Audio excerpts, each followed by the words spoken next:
¿Cómo están? Buenas noches. Comenzamos Puntos de Vista. La Corte Suprema decidió en fallo dividido no proceder de inmediato a la remoción de los magistrados acusados de corrupción, esto en la ciudad de Rancagua.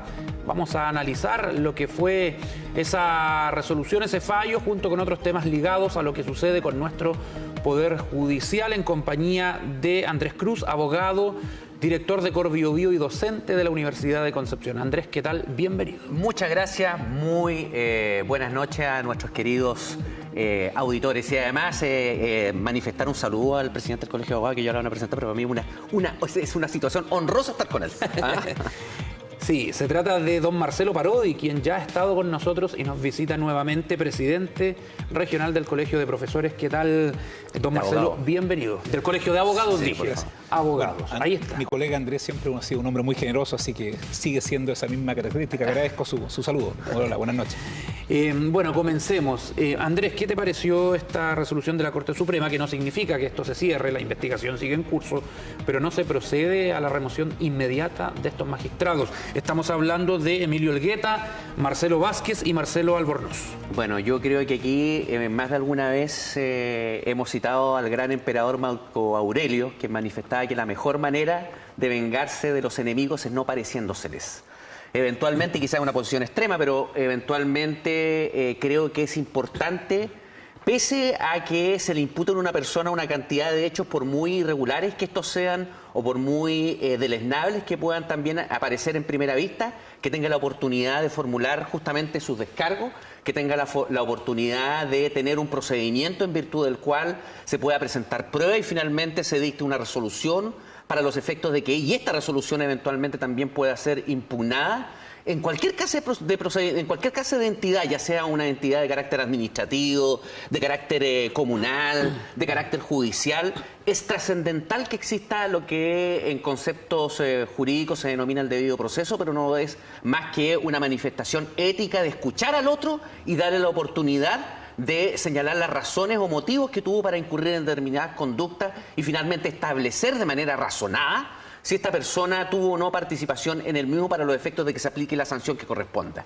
Me parece que la decisión de la Corte Suprema en ese sentido es correcta, atendido que existe, como tú muy bien dices, no es que esto se haya cerrado. No. Está en curso una investigación o un sumario administrativo o una investigación interna por parte de las entidades respectivas que finalmente van a permitir establecer el grado de responsabilidad que a estos sujetos les correspondan y se les aplicará las sanciones que sean del caso. Si son la remoción, bueno, así está consignado. Pero es grave o creo que es peligroso, creo que es sumamente peligroso el hecho de que finalmente lleguemos a adoptar decisiones meramente por lo que se diga por la prensa o por lo que trascienda sin tener conocimiento expreso de la totalidad del contexto en el que ocurren los hechos para los efectos de aplicar la sanción sin tener que después arrepentirnos de haber condenado a un inocente. Han salido algunos audios, Andrés, que tú lo has dicho, han puesto en la mesa algunos medios audios y que podrían vincular a magistrados, a jueces con bandas de narcotraficantes. ¿Tú crees en la total inocencia de ellos? No creo en la total inocencia. ¿No es eso lo que nos quieres decir? No estoy diciendo, a ver, nuevamente,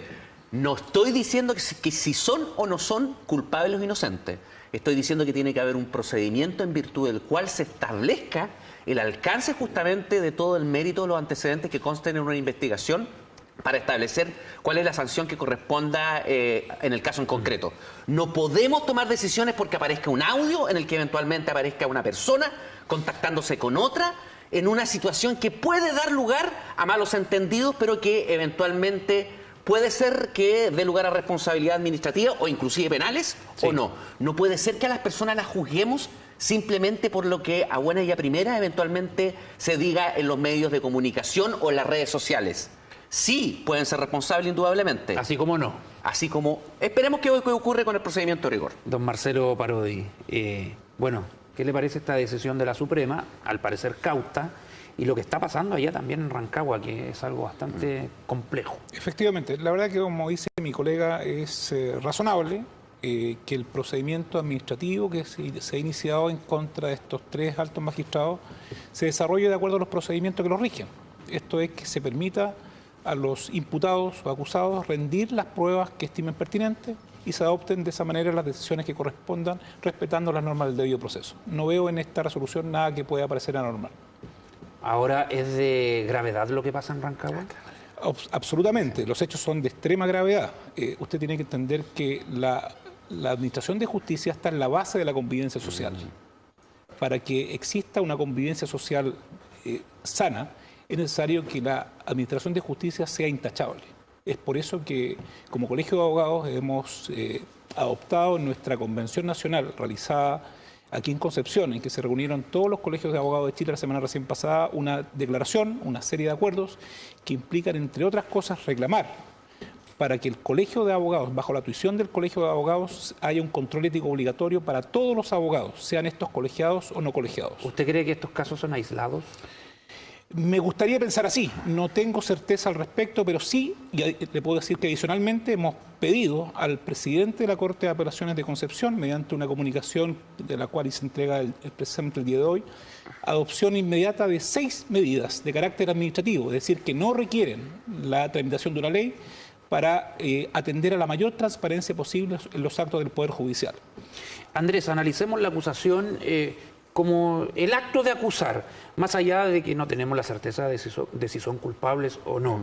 Y, a ver, los jueces de la Corte de Apelaciones, los de la Suprema, están como arriba, son autoridades que se eligen en protocolos muy cuestionables, donde influye la decisión del presidente, del Congreso, y están ahí, han hecho polémica por cuestiones políticas, beneficios a internos de Punta Peuco, etcétera, pero no acusados de corrupción. ¿Eso es algo nuevo o no tan nuevo? A ver, con respecto a los jueces. Sí, yo creo que aquí hay ciertas circunstancias que nosotros lamentablemente hemos naturalizado, pese a que constituyen actos que son bastante cuestionables. Hemos aceptado y hemos, en el fondo, no hemos cuestionado con la debida fuerza instituciones tan repugnantes como el besamano. Situaciones como las llamadas telefónicas, también reuniones que se dan en determinados contextos que finalmente terminan favoreciendo la designación en uno u otro cargo de determinadas personas, que hoy le tocó justamente al Poder Judicial. Pero recordemos que es una realidad que se vive en el Tribunal Constitucional, en el Consejo de Defensa del Estado y en muchas otras instituciones en cuyo nombramiento existe un componente muchas veces de carácter excesivamente político, que deja de lado criterios técnicos que a nosotros nos llama, como dice la Asociación de Magistrados, por ejemplo, para los efectos de darle la razón en torno a que sería muy interesante incorporarlo el denominado Consejo de la Magistratura, en el que se deja a un lado el componente de la designación o intervención de los políticos de turno. Lamentablemente en la práctica, la intervención del caudillo político de la zona, lamentablemente, es mucho más fuerte de lo que uno ¿cómo desearía. se puede hablar de separación de poderes si un poder influye en el nombramiento de una persona en el otro poder? Lo que ocurre es que yo entiendo que existe detrás un cariz o un sustrato de carácter político-filosófico en el fondo, en el que el representante de la voluntad ciudadana tiene algún tipo de injerencia en la designación de ciertos cargos en los que no existe justamente esta participación de la voluntad ciudadana. Pero creo que como se está manifestando, materializando esto en la realidad, ha generado problemas en torno a la calidad, no de todos, yo creo que una situación excepcional, de la calidad ética de algunas de las personas que han entrado a conformar estos altos tribunales, que creo que, insisto, no es un problema netamente del Poder Judicial, sino que se replica en otros tipos de circunstancias. ¿Es necesario hacer cambios a futuro, no de inmediato, es difícil, pero que los políticos piensen, los congresistas parlamentarios, en cambiar la forma de designar a los integrantes de los tribunales de alzada y supremos? Absolutamente. De hecho, han habido avances. Andrés se refería al tan conocido besamano. Hay un auto acordado de la Corte Suprema, en virtud del acta 133 del año 2015, en el cual se establecieron la realización de audiencias públicas para la postulación de de cargos judiciales, jueces, etcétera. Lamentablemente entendemos que no es suficiente. No es suficiente. Es un primer paso. Nosotros, de hecho, le hemos pedido en esta carta que hemos remitido al presidente de la Corte de Apelaciones profundizar por la vía administrativa, sin necesidad de un cambio legislativo, Estas audiencias públicas, ¿en qué aspectos? Que esta no solo se refiere a las postulaciones, sino que también a las votaciones. Y estas votaciones, en virtud de las cuales se eligen a los jueces, a las ternas para los jueces, estas votaciones de los ministros sean fundadas, entre otros aspectos. Es decir, que cuando se emita un voto por un determinado candidato, el señor ministro que vote por ese candidato exprese por qué motivo lo está eligiendo para integrar un tribunal. Ahora, no podemos pero no podemos dejar de soslayar el hecho de que también es necesaria una intervención de transparentar qué pasa en el Ministerio de Justicia. Porque si bien es cierto, hay votaciones en terna y quina, el ministro de Corte Suprema y el ministro de la Corte de Apelaciones, y también en los jueces que son designados, hay una oscuridad en torno a lo que ocurre finalmente en la designación de estos jueces en los ministerios de justicia, que es necesario de alguna manera poder modificar. Vamos a una pausa y ya volvemos.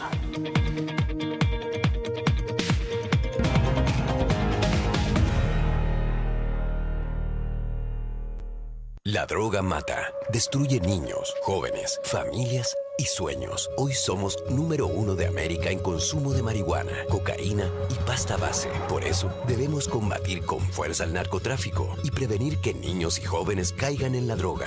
La mejor arma contra las drogas es que converses con tus hijos. Escúchalos, guíalos, infórmate del nuevo Plan Nacional Elige Vivir Sin Drogas. Ministerio del Interior y Seguridad Pública.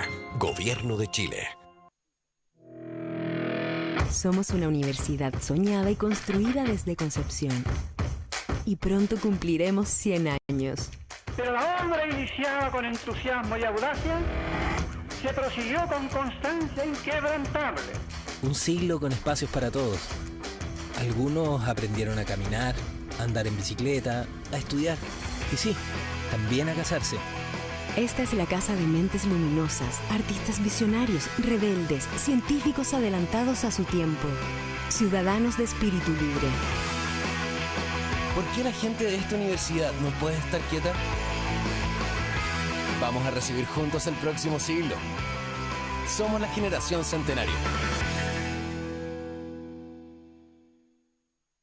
A 10 minutos del centro, en el kilómetro 1.4, camino a Penco, se encuentran las canchas del fútbol profesional del Club Deportivo Universidad de Concepción, el cual posee un sistema de base elástica o shockpad que disminuye el riesgo de lesiones. Por ello, los profesionales las prefieren. Además, se cuenta con cafetería, amplios estacionamientos, camarines completamente equipados, fácil acceso, seguridad las 24 horas, excelente iluminación, primeros auxilios y un doble sistema de drenaje que permite jugar bajo la lluvia.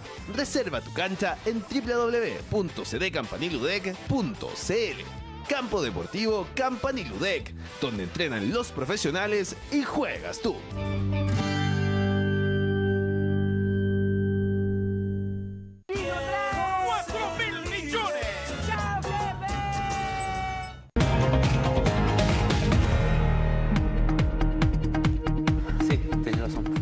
Seguimos en puntos de vista.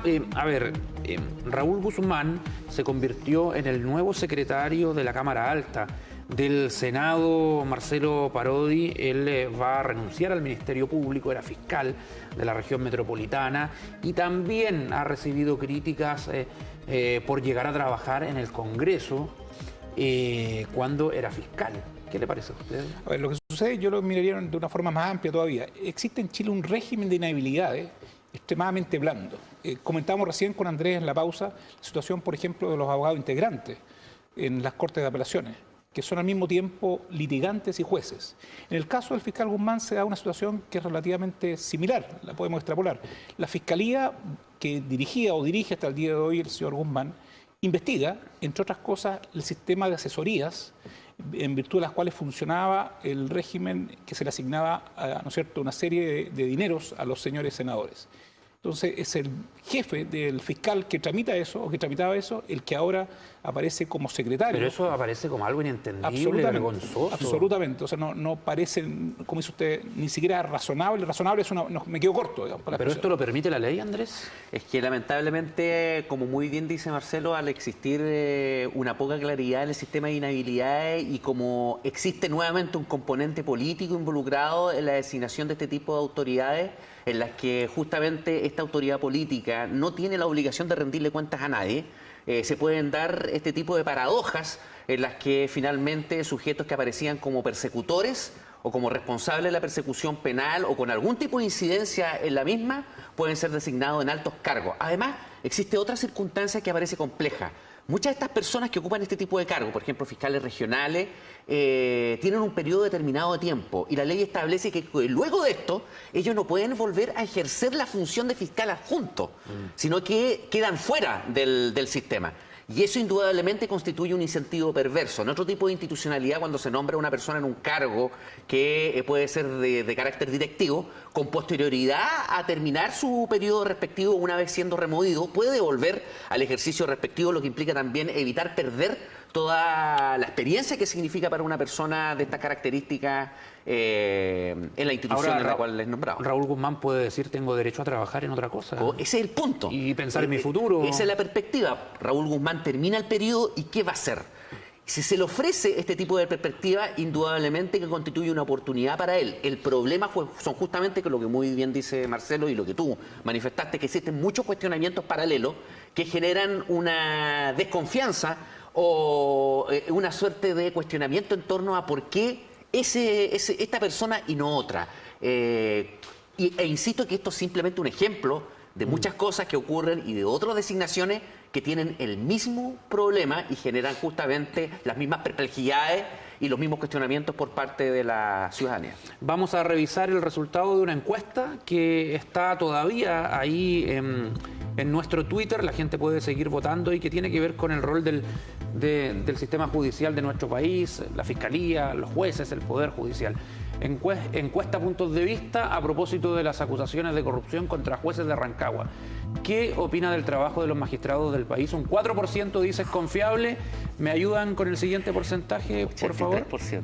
El 13% necesita una reforma y el 83% dice hay corrupción. La imagen en la gente no es positiva. Efectivamente, el sistema de nombramiento, en general el Poder Judicial requiere una reforma radical, lo hemos dicho en ocasiones anteriores en que se nos ha pedido la opinión al respecto. Y esa reforma radical supone que los actores políticos actúen en consecuencia, con una política de Estado, no buscando fines partidistas.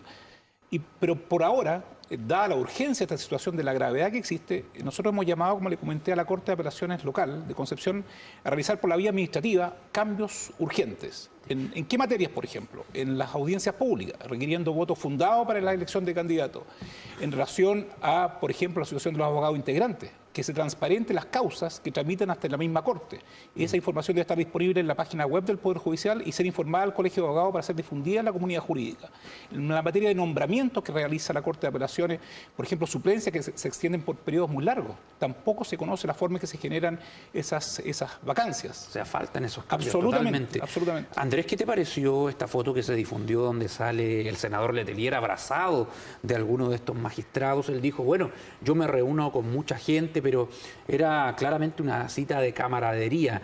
No sé si es correcto que eso se dé entre un parlamentario e integrantes del sistema judicial, del Poder Judicial, o no tiene nada de malo. No, yo creo que hay un contexto en el cual habría que entrar a determinar qué se pretende interpretar a través de una fotografía, porque efectivamente si es una comida en la que eventualmente existe un senador con unos ministros que pueden entrar a compartir en un lugar público, yo creo que hay que ser demasiado extremistas para determinar que existe algún cuestionamiento. Ya, o sea, no tiene nada de malo.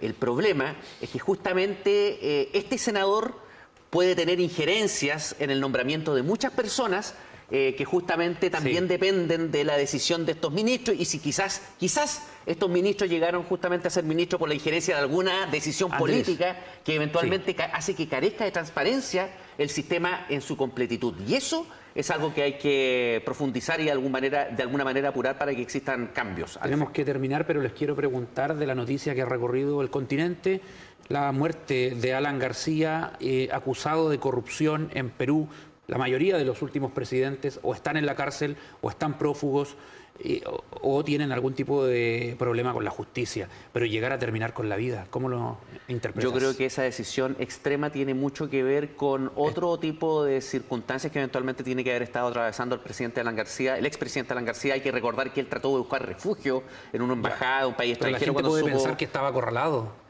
que no tenía exactamente defensa. Uno puede pensar, elucubrar en el fondo de que se trataba de una persona desesperada que no tenía salida de ninguna perspectiva y que finalmente no quería terminar sus días como un presidente corrupto. Hay que recordar que Alan García ocupó 2 veces el periodo y el primero fue bastante cuestionado, el segundo finalmente terminó relativamente estable y finalmente se da justamente esto que está atravesando a muchos gobiernos, a muchos presidentes, que es el caso de Odebrecht. Entonces, esperemos que esto no nos salpique a nosotros y que justamente el resto de las naciones que estén expuestas a que su mundo político esté corrompido logren salir adelante para evitar poner en tela de juicio la democracia. Marcelo Parodi, ¿qué te pareció esta noticia? Mire, la muerte de toda persona es lamentable. Yo hablaría en términos generales que no conozco los detalles de las acusaciones que se le hacían al expresidente, pero evidentemente el caso de corrupción. Lo que quiero señalar es que la corrupción en general es un verdadero cáncer que hay que tratarlo a tiempo. Cuando no se ataca con seriedad, se producen estas ramificaciones que se extienden prácticamente a todos los poderes del Estado. Y eso es lo que queremos evitar en Chile. Ok, muchas gracias Marcelo Parodi por venir a Puntos de Vista, presidente del Colegio de Abogados de nuestra zona. Muchas gracias a usted. Andrés Cruz, hasta la próxima. Hasta la próxima y muy buenas noches a todos. Buenas noches a ustedes, amigas, amigos. Hasta mañana.